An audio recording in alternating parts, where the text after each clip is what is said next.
요양보호사 선생님들 안녕하세요. 매일 어르신 곁에서 정말 소중한 역할을 하고 계신데요. 오늘은 우리가 어쩌면 가장 중요하지만 또 놓치기 쉬운 주제, 바로 어르신의 소중한 개인정보를 어떻게 지켜야 할지 그 이야기를 좀 나눠볼까 합니다. 시작하기 전에 이 질문 한번 스스로에게 던져볼까요? 나는 어르신의 가장 중요한 비밀을 어떻게 지키고 있을까? 이건 그냥 규칙을 지키냐 마냐의 기술적인 문제가 아니에요.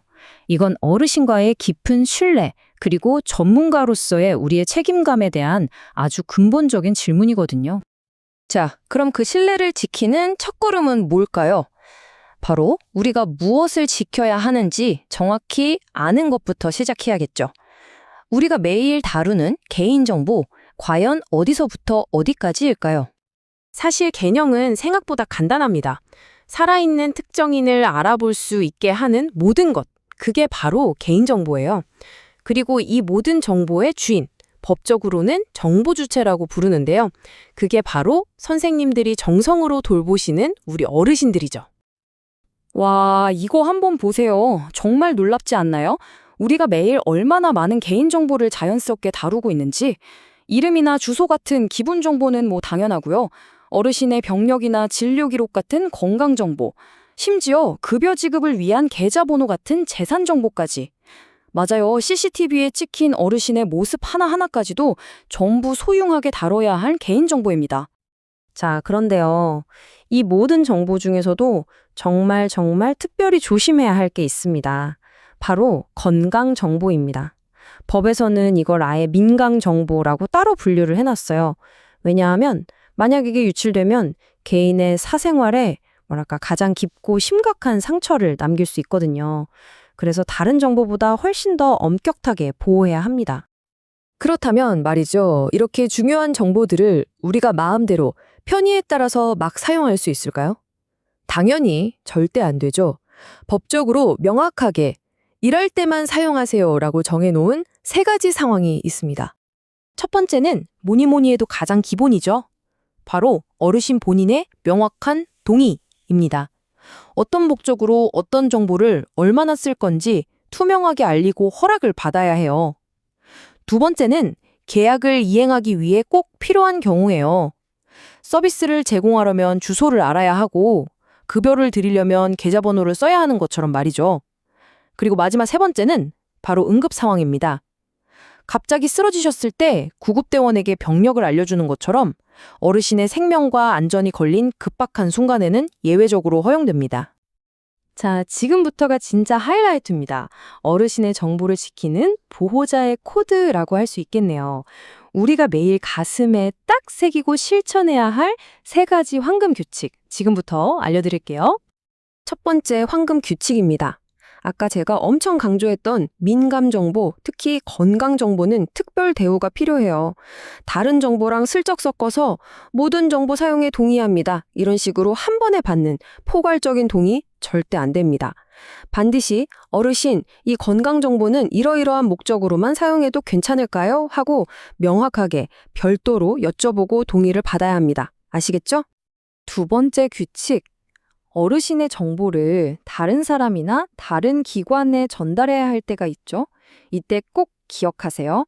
정보의 주인은 누구라고요? 바로 어르신입니다. 그러니까 동료든 다른 기관이든 반드시 어르신의 명시적인 허락을 받은 후에만 공유해야 합니다. 우리가 임의로 판단하면 절대 안 돼요. 아, 근데 여기서 많은 분들이 헷갈려 하시는 게 있어요. 바로 제3자 제공과 업무 위탁이라는 건데요. 이게 완전히 다른 개념입니다. 제3자 제공은 말 그대로 정부의 통제권을 다른 곳에 넘겨주는 거라 어르신의 직접 동의가 필수고요.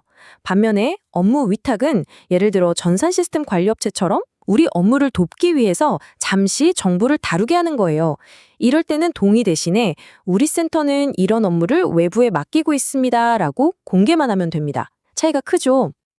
그리고 마지막 세 번째 황금 규칙입니다. 어쩌면 이게 제일 간단하면서도 가장 강력한 원칙일 수 있어요. 바로 즉시 파기입니다. 사용 목적이 끝났거나 보관 기간이 지났다면 그 정보는 더 이상 우리에게 있을 이유가 없어요. 가지고 있는 것 자체가 잠재적인 위험 덩어리인 셈이죠. 파기할 때도 확실하게 해야 합니다.